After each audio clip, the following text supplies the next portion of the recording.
Hi guys, let's learn how to make this chocolate bomb.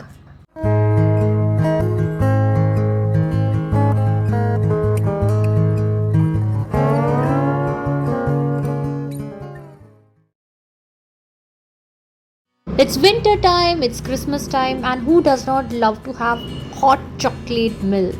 Well, I was checking for some recipes of chocolate bomb, and I got to know that it's so easy to make. So, you'll need this milk compound. If you want to make white chocolate bomb, you can have white milk compound. If you want brown, you can have brown. So, I've taken brown over here.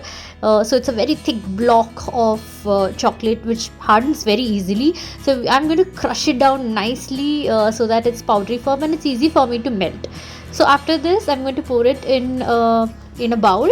And what we'll be doing, see, this is how it looks like. So I've crushed it. If you don't crush, you can even grate, but if you are using it the other way, it will take a long time to melt. So now we are not going to directly melt it on the flame or directly anything like that. We are going to put it on top of a kadhai or something filled with water, and then on top of this we are going to put this. It's kind of double boiler thing, and this is how it looks when it melts. So keep on taking it out, keep on stirring it well so that every part of chocolate melts properly. So this is kind of ready. Now I'm going to make mix which we are going to put in the inside part of our chocolate bomb. For this, I've used cocoa powder and I've used crushed or powdered sugar, and we are going to mix it up well. You can use any kind of filling, you can even add some sprinkles or anything to it. For me, these two work best. Now this is the silicone mold that I purchased from Amazon. Link of this is there in the description box. You can go and check it out. It's very easy to use. These are big sized. Actually, I thought of buying little smaller one, but when it came, I saw that they are really big. But then it's really cute and good enough for one big mug of hot milk. So now why I purchased this one is that this is where we'll be making the entire structure of a chocolate bomb. And since it is silicone, it's very flexible and very easy to take out the chocolate bomb that you have formed, and it's very easy to handle. So it came in like the 6 pieces, but they are like semicircles, which means out of this one mold you can make 3 chocolate bombs. So now I'm going to pour little by little the melted chocolate that I've taken, and this is how you pour it. And then what you need to do is you have to just like swipe around so that the entire chocolate covers every part of that small semicircle thing which is given over there. I'm so sorry, my entire mold is a big mess because I literally spilled the entire powdered sugar on top of it, and then I had to sit and clean. So yeah, so this is how I have filled the first one, and similarly you're going to fill one by one everything. You don't need to go very fast, take your own time and fill it. Like if you're making it really thin, it may crack while you're taking it out, but at the same time it may crack open very easily when you drop hot milk on top of it. So it have its both pros and cons. So I'm making like fairly thick one because this is my first trial of making this one, and I really didn't want it to mess it up. So I made thick one because I never wanted a cracked like chocolate ball. I would have really felt bad. So after completing, I placed it in fridge for like 10 minutes. 10 minutes is like more than enough.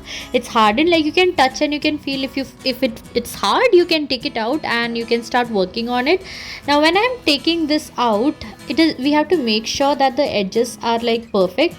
So for that, what I'm doing is I'm again putting one more layer of chocolate just around the edges so that the edges are thick, and when we are taking it out, it can come out very easily. So once you've done this towards the edges, it's okay, you can go little messy, we'll clean it up anyhow when we are taking it out. You can again refrigerate it for like another 10 minutes and it's like ready to go.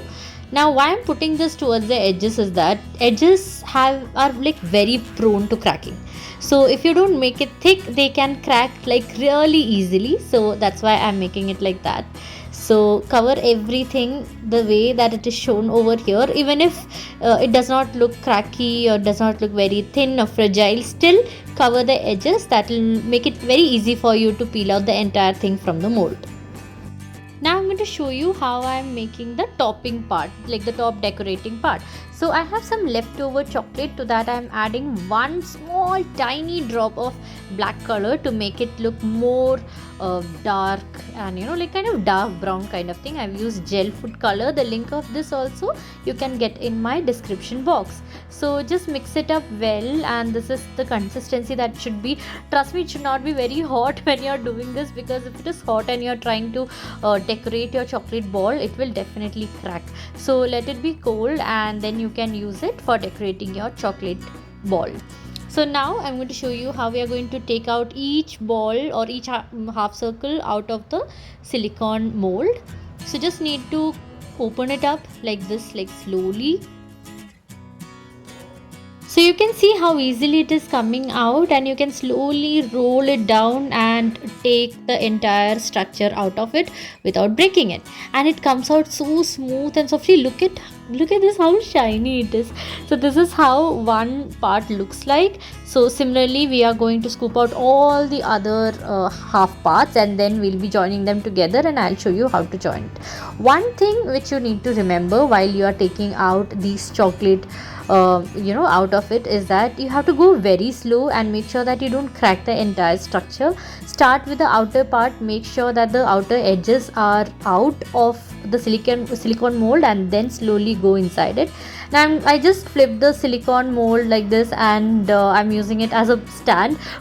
So I have space for making two of them, so I've kept one part of it, like one half of the ball like this, like facing upwards. Now what we'll be doing is we'll be filling this inner part, like these bowl kind of structures, with whatever you want to fill.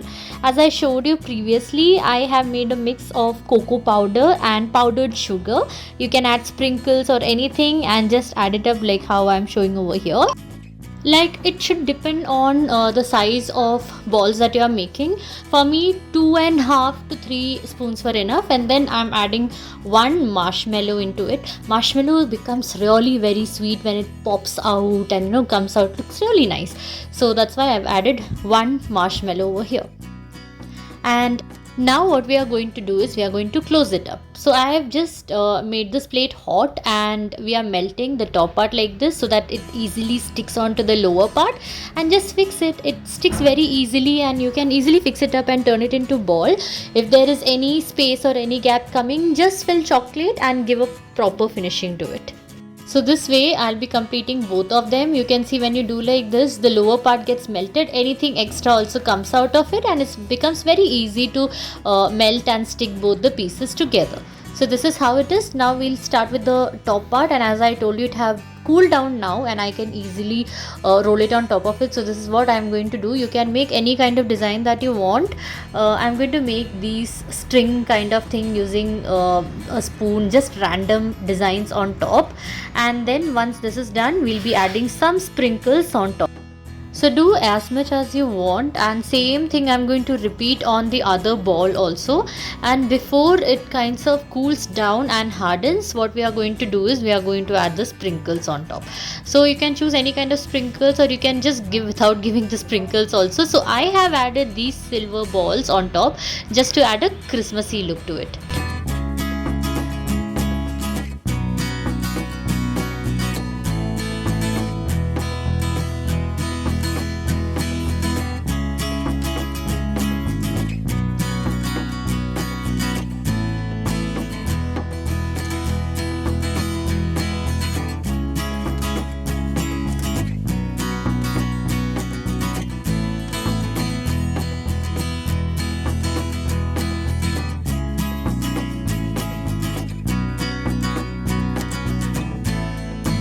Now I'm using this big sized cupcake base, and then what I'm going to do is I'm going to just put this on top of it, and we'll put it in the fridge, and it's ready to be used.